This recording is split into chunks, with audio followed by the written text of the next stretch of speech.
So without further ado, allow me to start our panel discussion today. First, thank you, all of you, for your participation. I'm going to very briefly introduce you, and then we're going to move forward to our debate. First, it's my pleasure to introduce Ilana Trombka. She's the Director General in the Senate here in Brazil. We also have Miguel Landeros. He is the Secretary General of the House of Representatives in Chile. We have Robin Treistman. She's the Deputy Director for the web page in the Knesset, which is the Parliament of Israel. We have Mark Stodder, President of Xcential Technologies, and when he joins us, Jorge Lima from Itaú here in Brazil as well. So allow me to make a very short introduction about this topic, which I believe it is of the utmost importance. As we usually say, there are different dimensions for legislative modernization when it comes to the institution. And one of them is the political leadership and the political will to modernize, to make the institution ready for the future. And the second one is the material conditions for that to happen.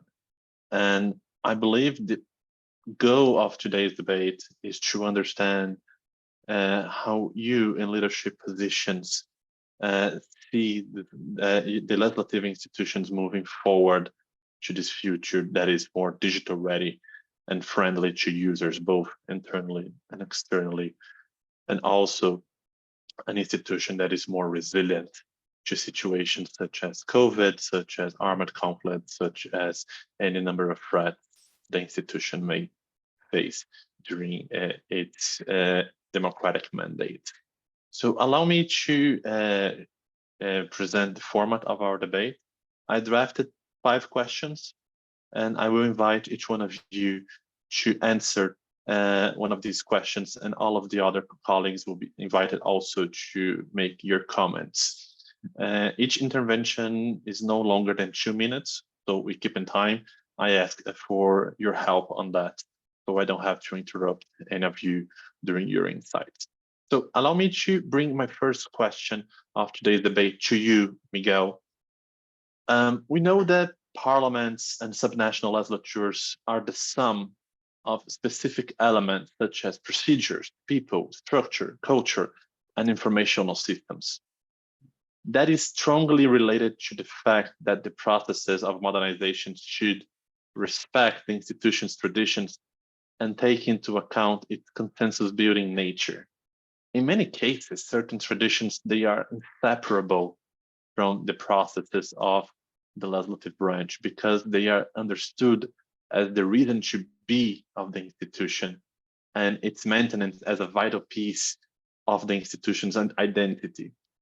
So starting with you, Miguel, based on your experience, what are the key areas that parliaments can benefit from a modernization strategy, but also respecting the institution's tradition?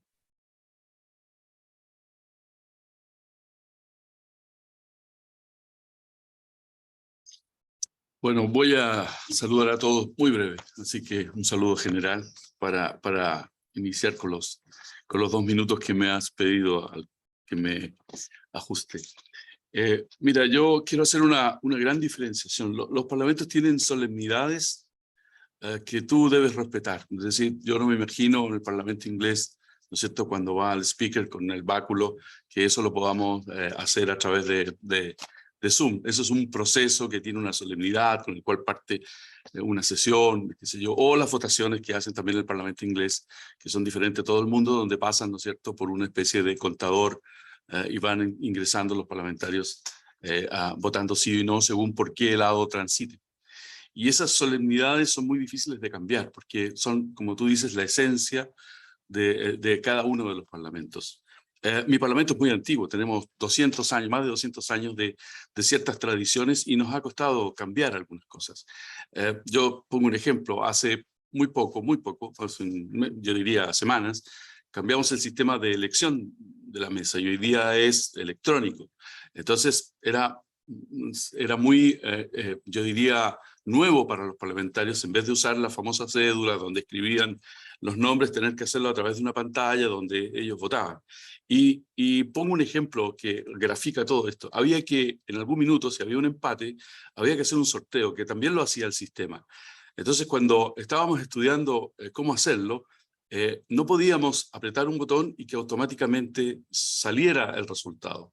¿Y qué hicimos? Tuvimos que poner un delay, es decir, tuvimos que poner un retraso con un relojito que simulaba como si estuviera el computador pensando para ver cómo podía hacerlo este sorteo y cómo podían salir sorteados los miembros que tenían que salir en el caso de un empate. Y por lo tanto las solemnidades son parte de, yo diría, de todo el aparato legislativo propiamente tal. No así otra área vital que es la administración parlamentaria. La administración parlamentaria, yo siempre digo, me voy a pasar un minuto, tiene otras consideraciones. Es más parecido a la administración general de cualquier estamento del sector público o privado.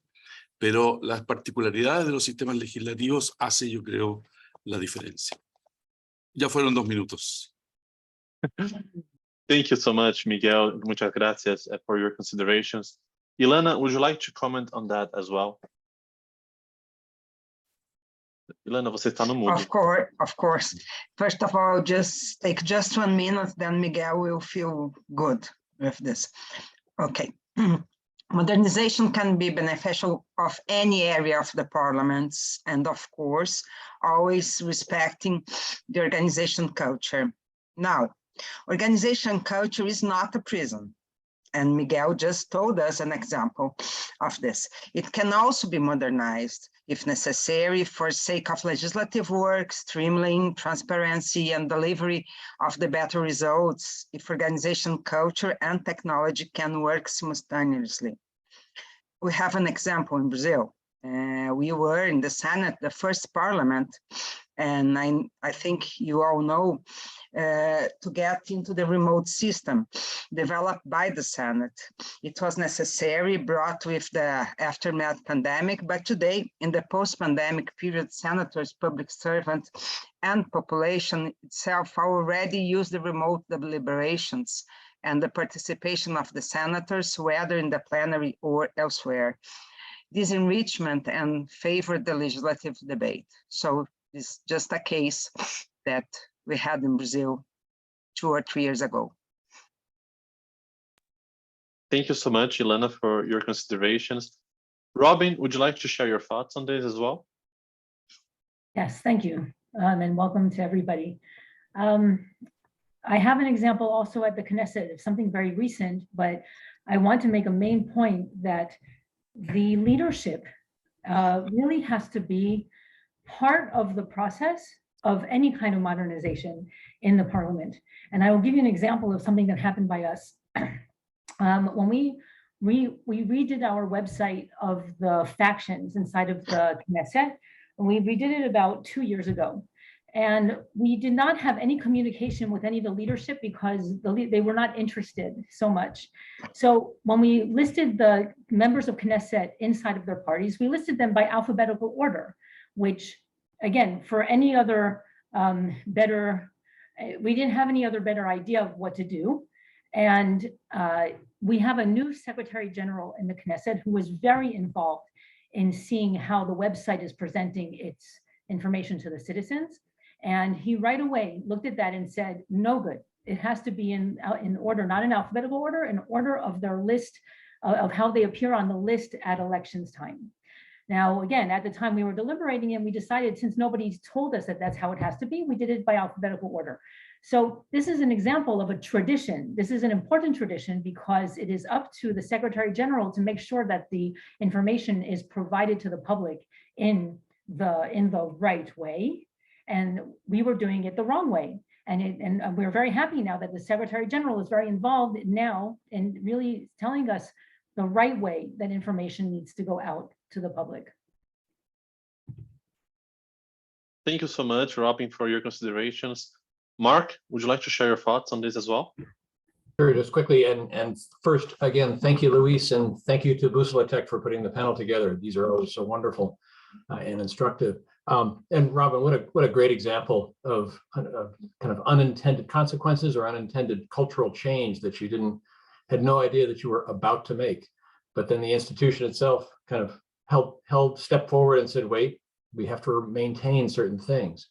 And I think that's part of what we saw through COVID, is where typically technological change, modernization has always been incremental, typically very slow moving, long processes to get there, very complicated technological architecture. But then through COVID, suddenly we had to do certain things. But I think we found, and we'll probably talk further about this during the discussion, that the institution, the cultural traditions would pop back up, and we would be reminded of certain ways that things go. And we're also reminded of sort of the core values that need to be maintained: the stability of the institution, transparency, core values like that. And so I think we've obviously learned so much through this, but also learned that those core cultural things need to always be respected one way or another, even as they evolve with the technology. Thank you so much, Mark, for your considerations. To close this round, Jorge, would you like to share your thoughts as well on this topic? Sure. Thank you, Luís, and thank you, everyone. It's a pleasure and an honor to be here, and apologies for the delay, but jump right into the discussion. I think institutions, they have secured traditionally to preserve not only their culture, but tradition. And I don't want to sound repetitive, but I think and modernization has been key to withheld such values and so on. But I think what we just went through, and especially with the need of a fast response during COVID, I think this for me was a very significant move. And a lot of the lessons learned by these institutions, our parliament itself, both the House and the Senate, they have learned, and I think that they have evolved a lot. And I really think that's very impressive that being so traditional, they were able to have such a fast response. And also, I even oftentimes I had myself meetings with congressmen over the internet, something that you would could not think of it in the past. So I think I'd like to praise the fast response, and I hope that these lessons are learned and kept for the benefit of the population at large.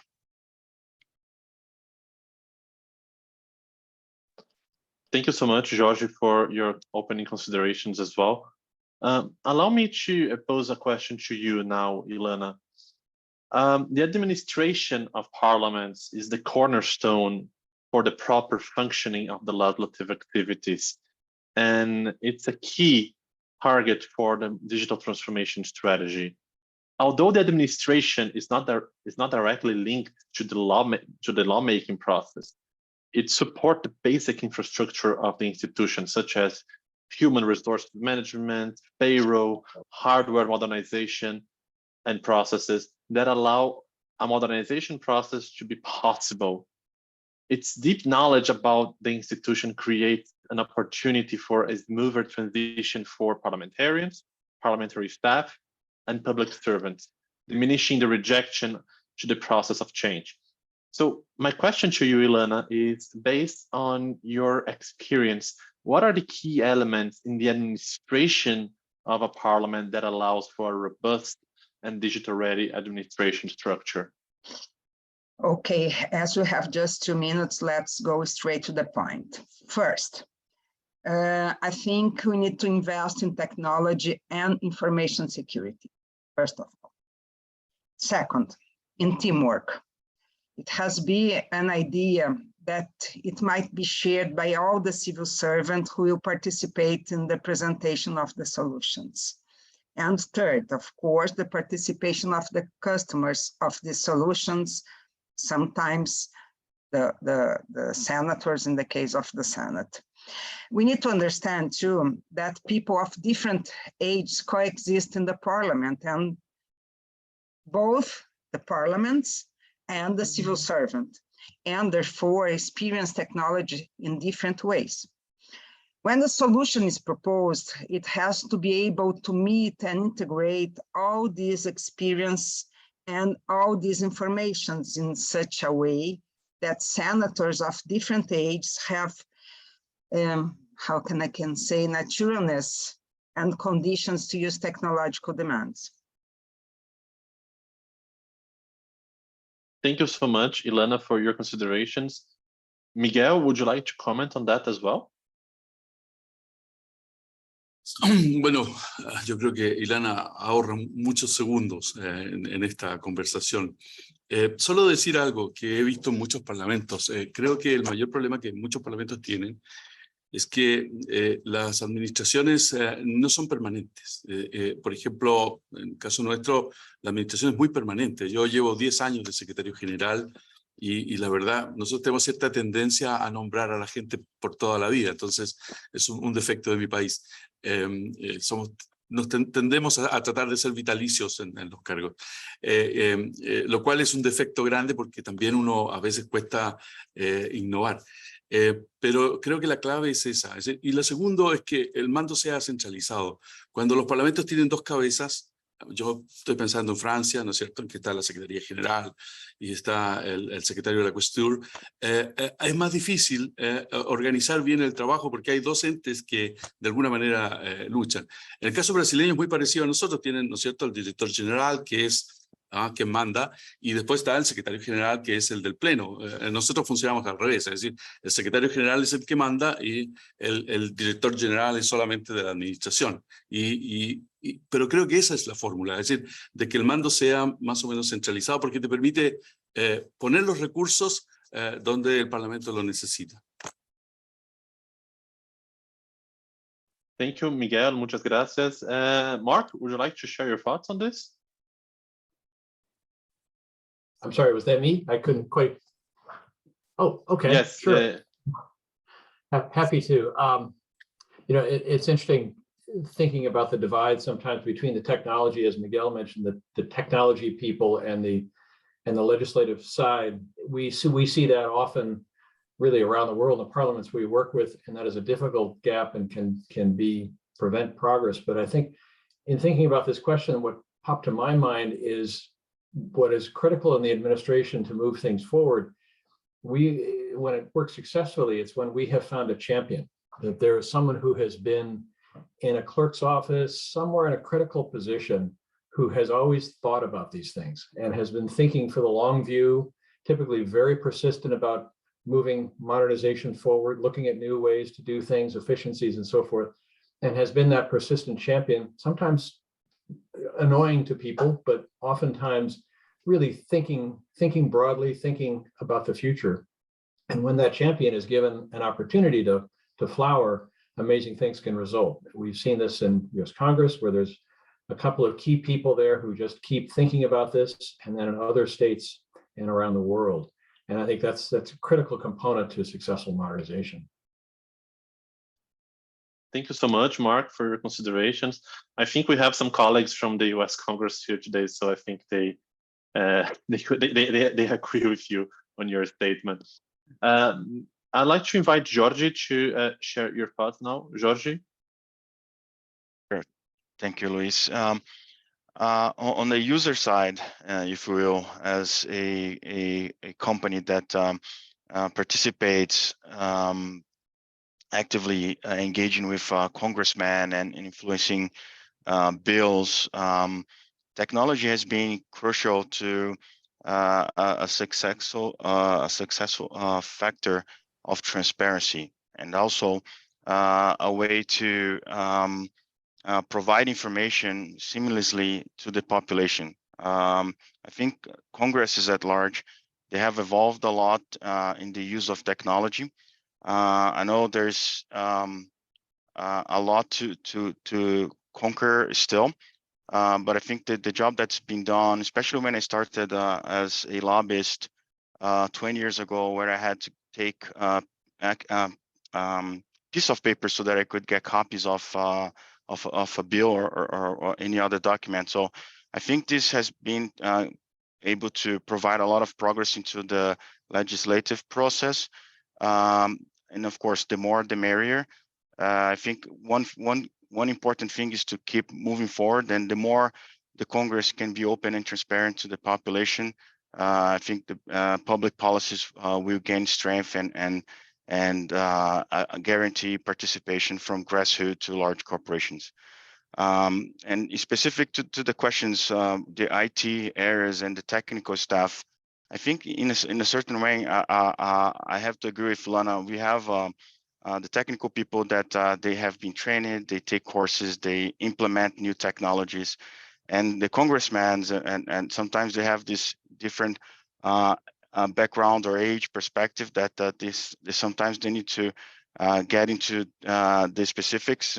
But if still, again, I recall from the COVID time, I think it was a brilliant job that you could see a senator from his state voting online. So I think this efforts and progress have been very important. And of course, all of that was done by a very capable technical team to make not only the sessions live, but also the whole architecture and tools for our voting and registering throughout Congress. So I close here again, saying that I hope that this will continue so that democracy can get stronger every day. Thank you.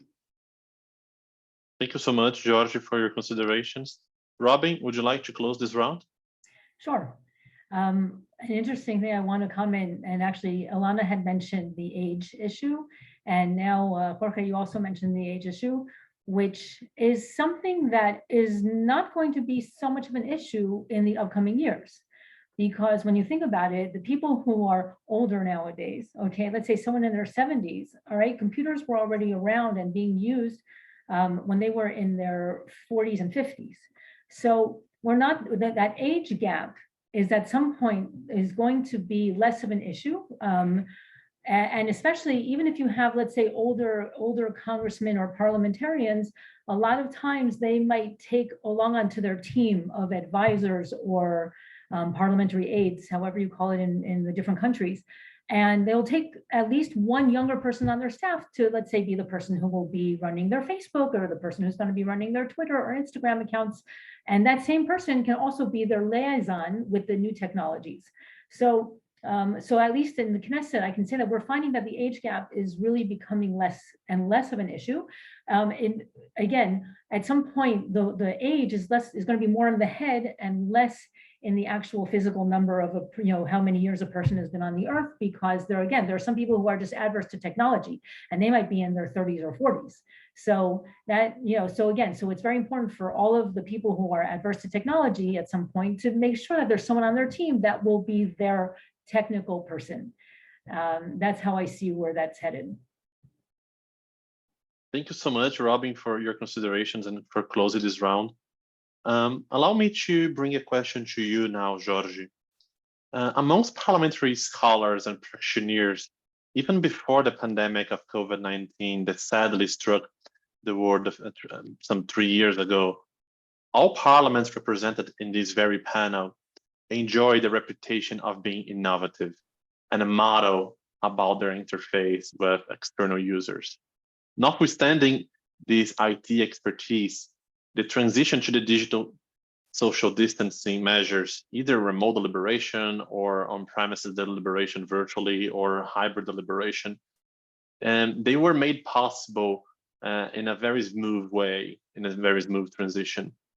With an end of the COVID period on site and the possibility to refocus those resources to other modernization endeavors, what are the key elements necessary to ensure these high transparency and accountability standards in the interface with external users of parliaments?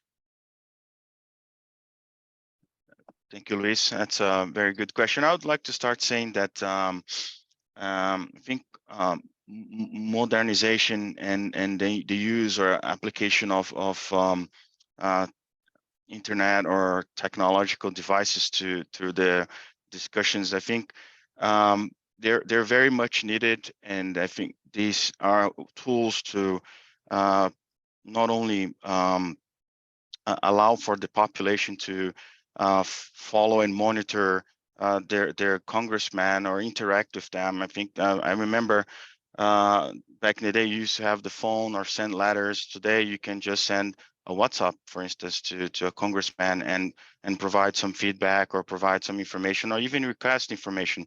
So I think these have allowed more interactions, and hopefully with the technology advancements, this will be something that not only at the national level will continue to improve, but also what the national level could share learning experience and technologies as they have evolved to other parliaments at the state and the municipal level that sometimes are not as advanced and modern in terms of all this transparency, as you said.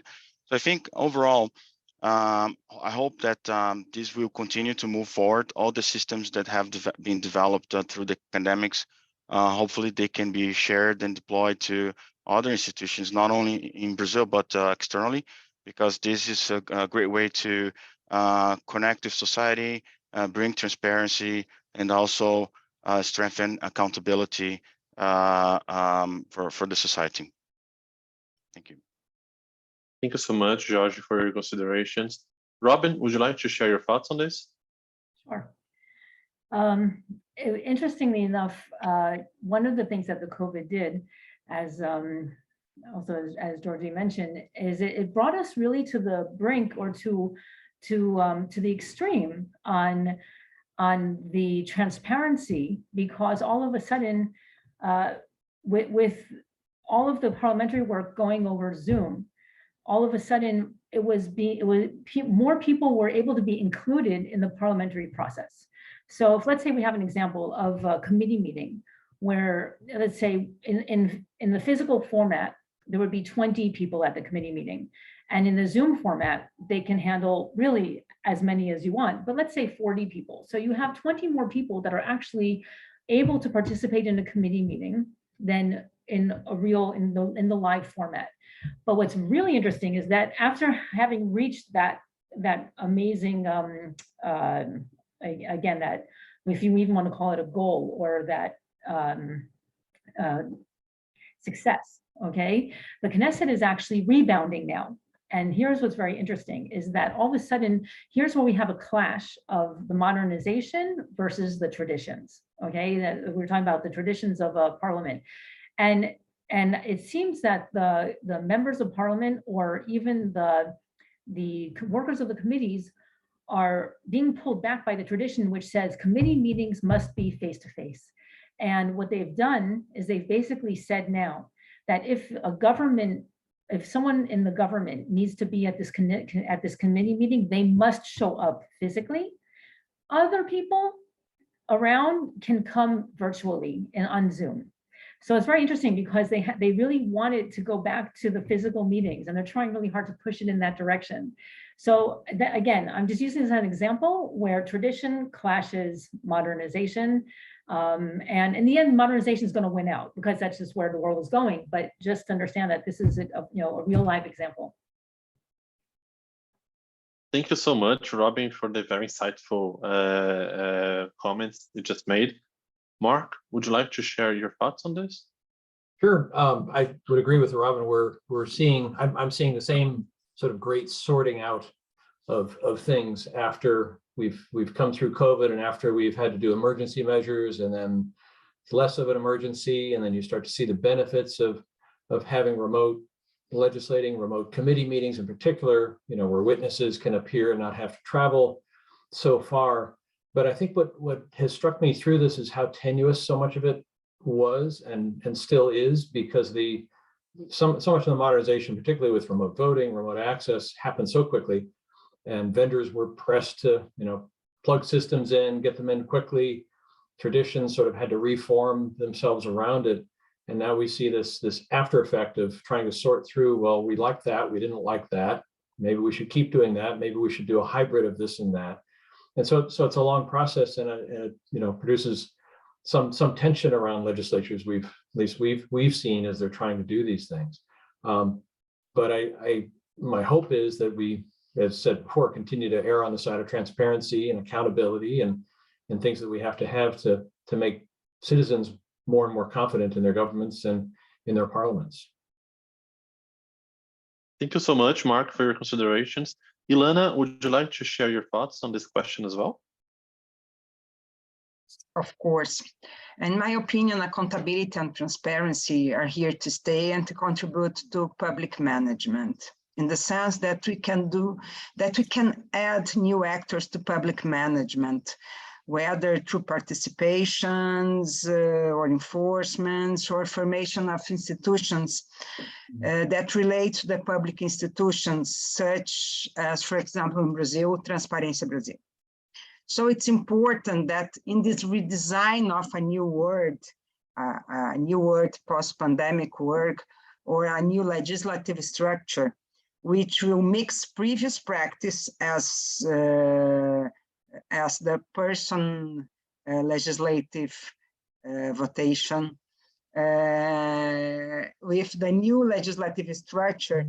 When we mix the previous practice with the experience of the pandemic, we maintain the good participation practice that digital instruments offer us. But this is the only way that we can get back to the best of the real world, because participation, in my opinion, and political discussion are often better and more intense in eye-to-eye or person-to-person contact. This is my experience here in Brazil. When you have a piece of law that you have a lot of contest, we do personally.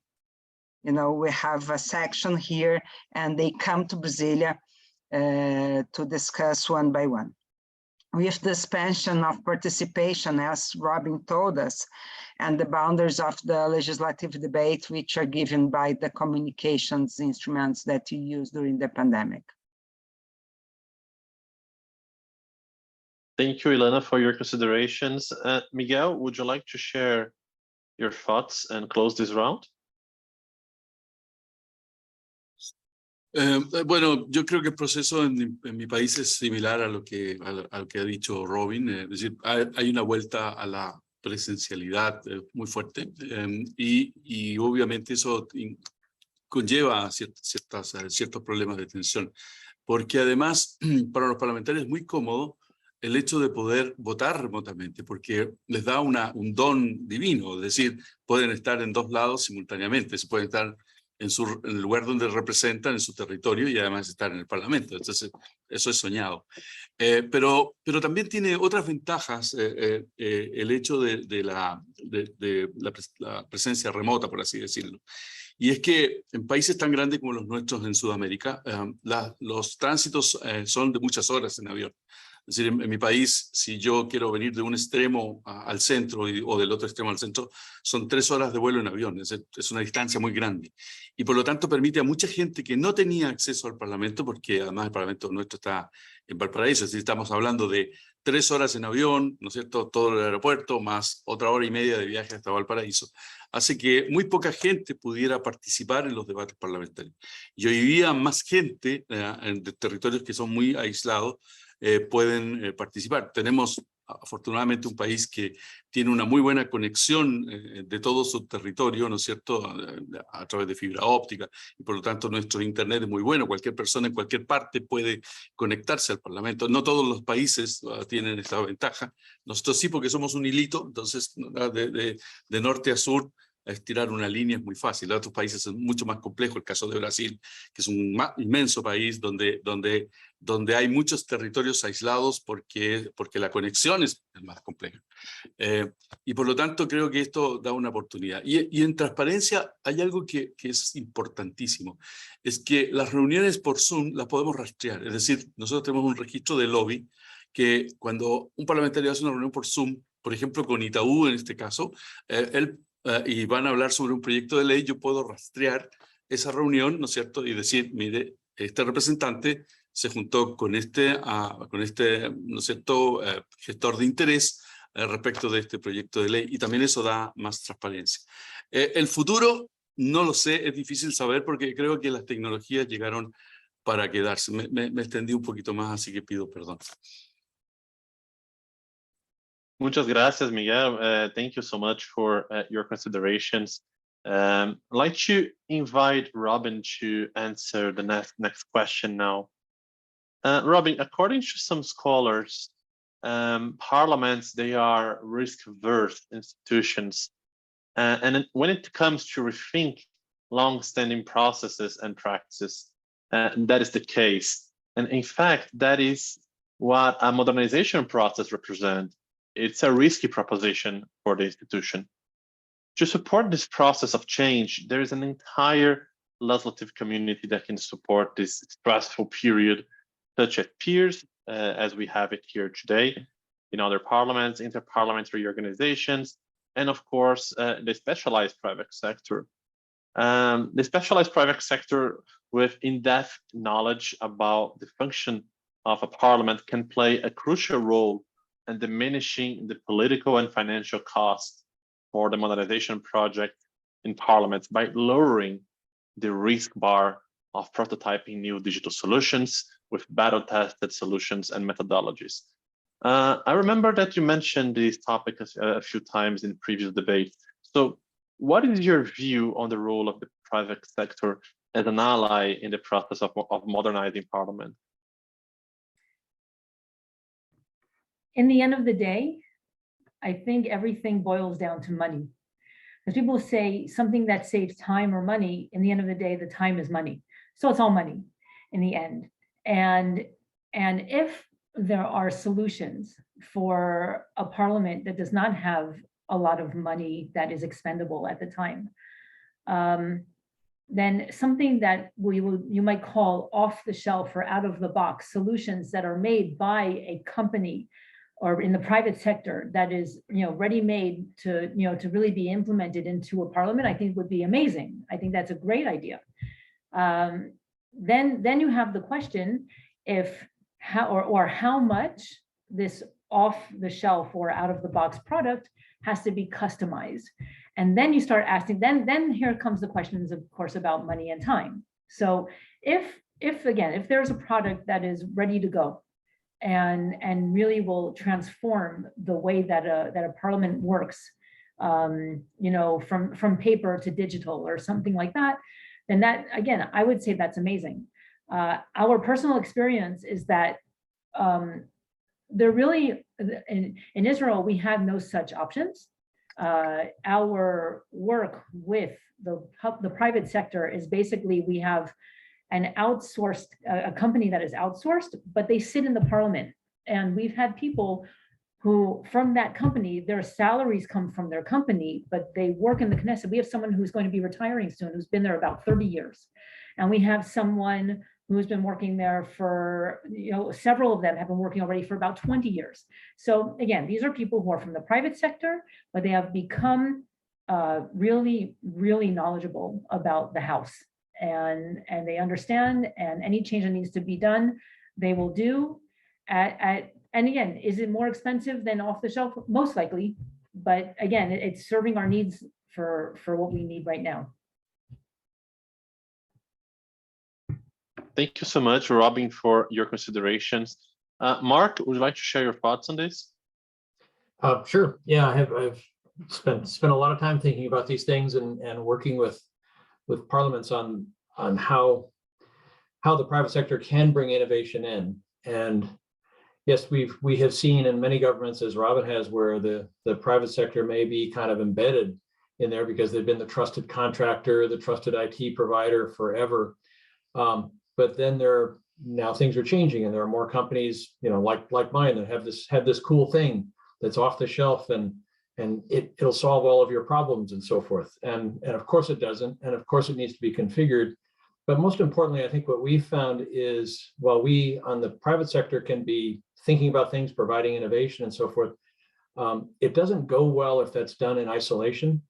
If we're not in some way bridging a gap, maybe not being fully embedded in the parliament, but really getting deep in there to understand what the challenges are, so that we're not providing solutions to the wrong problem or providing solutions that the culture is not ready for. And I've seen this many times in my career in this, where a solution is brought in, there may be one champion or someone has said, yes, this is the right way, but the rest of the organization, whether an office that's drafting legislation or a clerk's office, hasn't come along. And I think that's such a vital part of this, is that you get buy-in, you get people who are a part of the solution that's brought in. If you don't, then that cool innovation that the private sector may have come up with is going to die and it's not going to get used. And so I think there's some critical things that have to happen before you get to that point. Thank you so much, Mark, for your considerations. Miguel, would you like to share your thoughts on this? Sí, no, nosotros, estoy hablando exclusivamente en desarrollos digitales y todo eso, somos muy parecidos a Brasil, tenemos grandes equipos internos de trabajo, digamos que hacen desarrollos propios, pero evidentemente hay áreas en las cuales eso es poco rentable, es decir, si estoy pensando en manejo de redes, no tiene sentido tener un tremendo aparato interno de manejo de redes cuando lo puede ese servicio te lo puede prestar un tercero que va a desarrollar, ni hablar de las grandes empresas, ¿no es cierto? Oracle o las que nos proveen ciertos servicios ¿no es cierto? de audio y de video. Pero lo que nosotros hemos hecho con estas empresas es tener la posibilidad de que sus programas sean abiertos hacia nosotros para nosotros hacer aplicaciones que podamos utilizar en esos programas. Y en esto, quiero decir, hemos copiado un poco a lo que hace la Cámara de Diputados de Brasil, que el Departamento de Desarrollo de ellos es, no sé, 3 veces, el mío es grande, el de ellos es muy grande, y hay muchos recursos, y igual que ellos estamos pensando en nuestros desarrollos. Viene con la pregunta a continuación, no en hoy día. Nosotros pensamos a 10 y a 15 años. Hoy día nuestra preocupación es seguridad, ¿no es cierto? Que es ciberseguridad, que es el gran problema. Y lo segundo es inteligencia artificial y cómo inteligencia artificial lo podemos aplicar a los procesos legislativos. Y yo creo que eso no lo podemos hacer solo, tenemos que hacerlo en una aventura conjunta con el sector privado, no solo nacional, sino que esto ya es más internacional. Muchas gracias, Miguel. Thank you for your considerations. Ilana, would you like to share your thoughts on this question as well? Of course, and I want to answer from another point of view. Personally, we live today, and I have the best theories of the administration to prove it, an expansion of dialogue between parliaments, and not only the private sector, but with all the sector of the society, with the secondary sector as well, and with NGOs. And the parliament has a whole and an activity of its own that cannot be replaced. But when carrying out this activity to enrich it, it can be in the dialogue with the other sectors. Finally, the public policies that will be coordinated by the government, of course, relying on the second and the third sector in their implementation and evaluation. And anyway, just to comment on another thing that Miguel just told us, we have, of course, biggest structure in the parliament in Brazil, but we are a bigger country.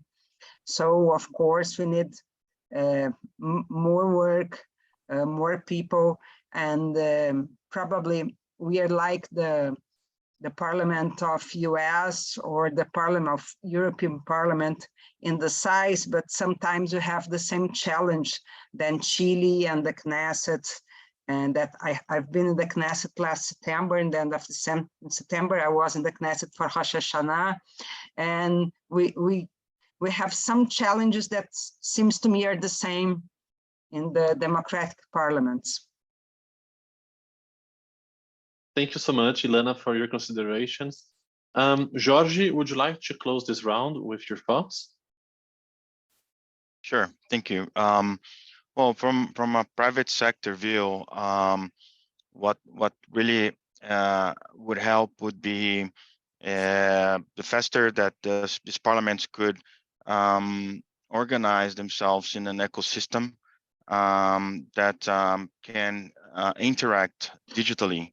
I think this is going to bring a lot of opportunities for the lawmaking process, faster contributions, and I think also it brings the perspective of other nationals that live abroad that could have a role or play into that. So I think one is guarantee security. I know that institutions are very traditions and they have the rhythms and rituals. But once this is solved, that I think the future of the legislative making process is going to be interactive digitally with nationals, but also with other areas of the other parts of society. As Ilana said, for example, how you can connect NGOs and how you can be as benchmark of best practice for other public organizations in the country. And I think once this ecosystem is created, I think there will be a natural evolution with the use of the technology and even artificial intelligence. So for me today, it's good. It's work in process. We already have technology to monitor and follow what goes on in Congress. So this helps a lot my activity and my team as well. So I think for me, it's like once the infrastructure completes itself into an ecosystem, I think that it will improve a lot the lawmaking process, not only in Brazil, but elsewhere. Thank you so much, Jorge, for your considerations. Sadly, we are directing to the end of our debate today. I have a last question to pose to you. And this last question traditionally instigates a vision for the future of the legislative institution and all the possibilities for its modernization, making usage of cutting-edge technologies and methodologies, as well as maintaining its identity through the preservation of its tradition. Thus, my final question is, Mark, starting with you, what do you envision for the near future of legislatures in the aftermath of COVID? And what are the advancements that are in the grasp of legislatures today? That's a great question. And as this discussion has shown, there's so many kind of pieces and parts that have been happening and having modernization here and there. When we think about future questions, of course, there's all kinds of buzz about this or that technology that's here. The AI will drive legislatures, and all of that is getting talked about so much. But at the same time, I know we're working on a project in one US state where we're modernizing from a 45-year-old IBM mainframe. And so there's still a lot of slow work, methodical work that has to happen just to bring us up to today. And it's hardly even able to think in some of those projects about tomorrow. But I'm quite optimistic about the things that are out there, the things that are happening, and the way that you can bring some of that super cool technology in place if it's done, as we've talked about before, very carefully. We've been lucky enough to have an opportunity to do a project with the US Congress, for example, where we've been able to use natural language processing and other technologies to begin to show, and it's quite a transformation to show for members of Congress and their staff and drafters differences, for example, between drafts of legislation as it moves through, where you can do visualizations and ways to see precisely how legislative changes that are proposed are going to impact current law.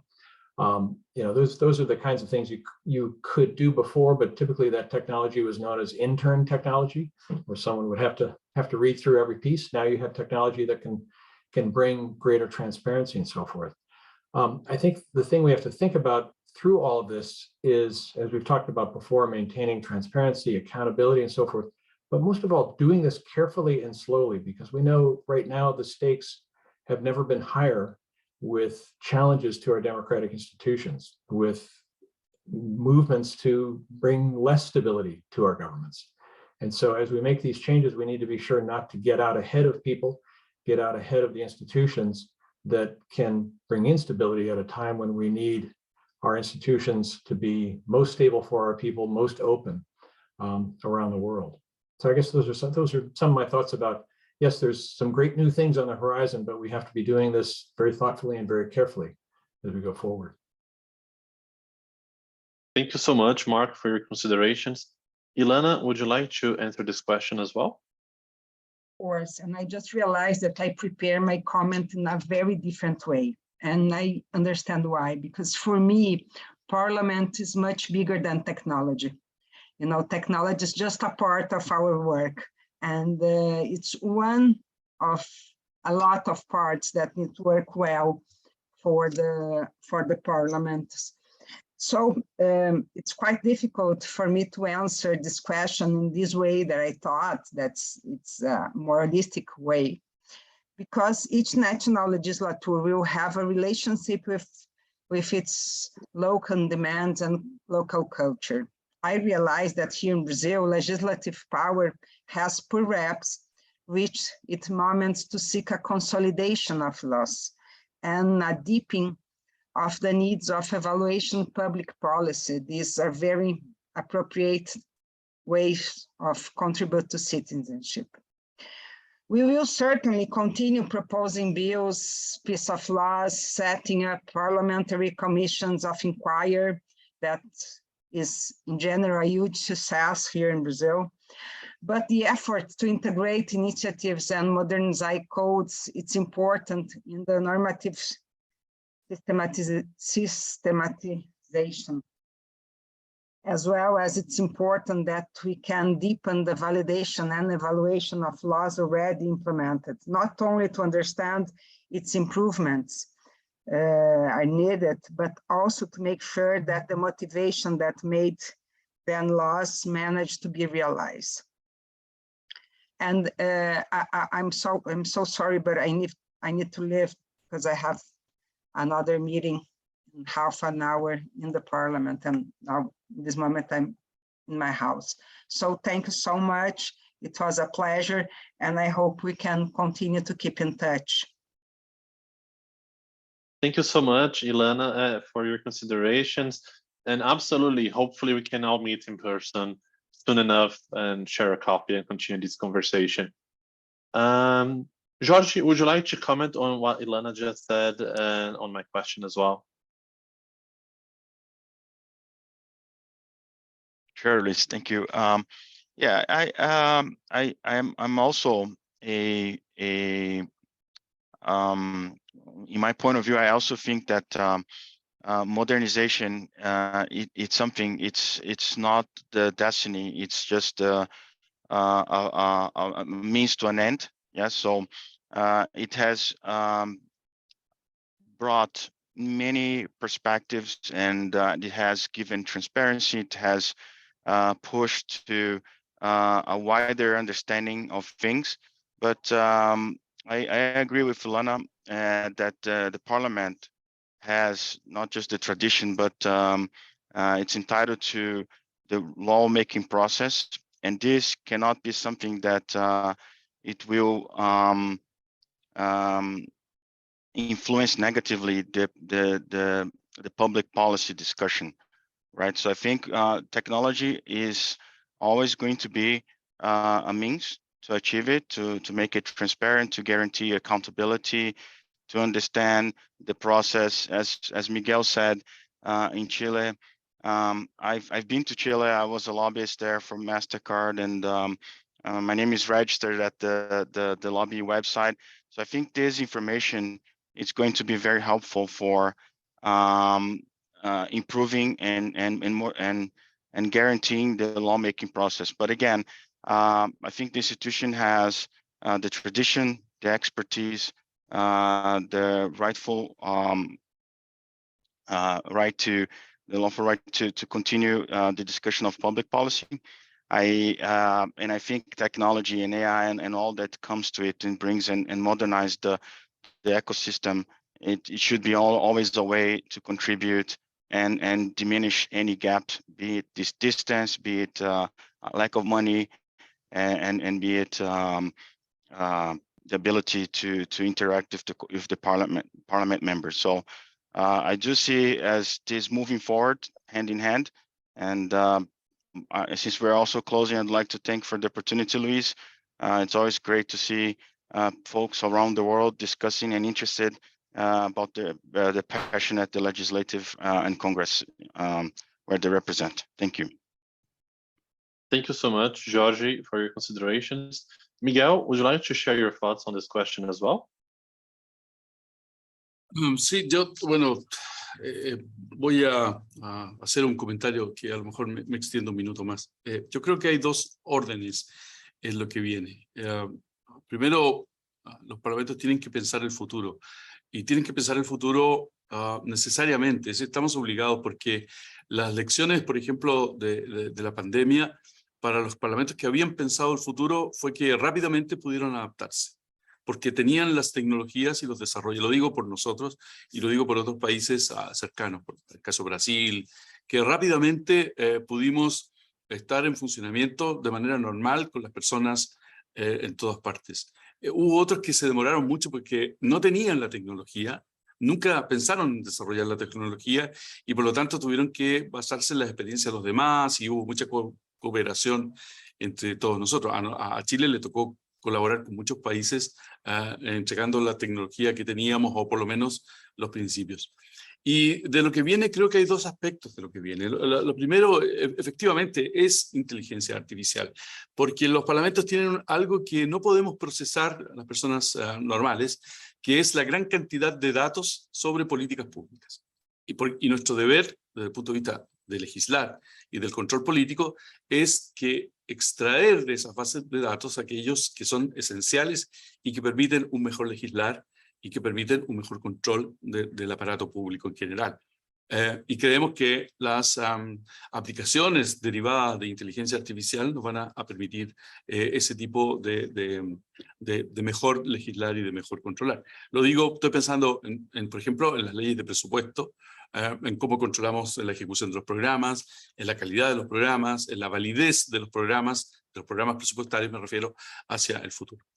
Y por otro lado está lo externo, y lo externo tiene también dos variantes muy importantes. Lo primero es que la gente entienda que toda esta simbología, que toda esta solemnidad y que todo este vocabulario distinto que tenemos en los parlamentos respecto de lo que ocurre en la vida ciudadana, poder hacerlo en simple, es decir, llevarlo a que las personas entiendan, en simple lo que dice una ley, porque las leyes son complejas. Yo he visto leyes tributarias de los Estados Unidos, las leyes brasileñas, y realmente ahora entiendo por qué no se puede hacer una declaración de impuestos, y siempre hay un chiste en los Estados Unidos de quién hace la declaración de impuestos.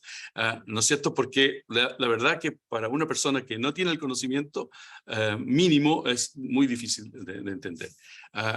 Y lo segundo es la evaluación de lo que hacemos. Nosotros tenemos un pequeño departamento de evaluación de la ley, pero es importante ver cómo impactamos en la sociedad, y para eso otra vez, ¿no es cierto? Todas, porque ahí no solo es inteligencia artificial, todas las formas son válidas para que el Parlamento pueda entender que lo que está haciendo tiene una repercusión en la ciudadanía, y cómo esa repercusión puede ser positiva o puede ser negativa. Generalmente los parlamentos dictan la ley y pasan 20 años y nadie sabe si la ley tuvo efectivamente todos sus efectos o perjudicó a mucha gente, etcétera, etcétera.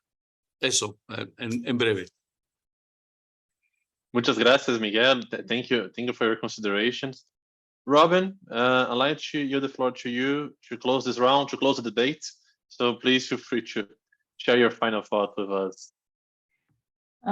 Okay, thank you. First of all, thank you again for letting me be part of this. It's always a pleasure, and I always learn so much when I participate in these debates. And again, I'm actually at the cost of being repetitive, I'm going to actually go back to what I said earlier, and that is money. In the end of the day, I do want to say that Jorge stole my line, which was that in the end of the day, technology is really a means to an end. It's not an end in itself. It is not our job to go around to be the parliament that has the most technology or something like that. And actually, we actually had a story like that a few years ago where so an administration in the Knesset, and I'm talking about more than 10 years ago, brought in an outside company to do simultaneous protocols, which basically was the written protocol and the video of all of the meetings would be synchronized on the website. Now, again, that was very new technology when this was brought in. And it was kind of like the administration wanted to go around showing off that, look what we got in the Knesset, and the web staff, we kept saying, why? We don't have endless amounts of money. Why are we spending it on that? And in the end of the day, that tool ended up being something very useful for the Knesset members themselves. In the end of it was still more show off than useful. And so then you have that question of, well, do we want to spend all of our new money available money on something new such as AI, or do we want to let's put that money back, let's say back towards our 9 million stakeholders, okay, the citizens of the country. We want to put it back to them and make our existing website more accessible, more transparent, friendlier, easier to use, add another or add an app for cell phones that has push data, which we do not have right now. And again, so it always comes back to that question in the end of the day, where do you want to put your resources? And it seems that, again, technology is not the end. The technology is there to help us get to our ends. And I think each parliament really has to make that decision. What is going to be its ultimate goals, and then use the technology to get it to there. That's my summary. Thank you so much, Robin, for your final considerations. I'd like to thank all of you for the very insightful debate. To thank you, Miguel, Mark, Robin, Jorge, and Ilana as well. I think it was a very insightful first step for us to understand how to move forward in this post-pandemic parliament. And there are some interesting insights. I read last week the e-Parliament report from the IPU with interesting insights as well. There are other organizations releasing their reports. I think all of them have one thing in common. Parliaments are not going to be as they were before 2019. Besides from that, all of these reports, they differed a little bit on which way Parliament is going to follow. But one thing is true, Parliament will seek more actively their modernization efforts in this post-pandemic. And it's so great to see all of you on your leadership positions using this position to modernize your institution. So thank you so much, all of you. And I cannot end the debate before thanking our interpreter for today, Mr. Jonelis Guardiola, that made this conversation possible. So thank you as well. And hope to see you soon in person and share a coffee and continue this conversation. Thank you so much. Thank you, Luis. Thanks to Bússola Tech. Yeah. Thank you so much. Thank you, Robin. Muchas gracias, Miguel.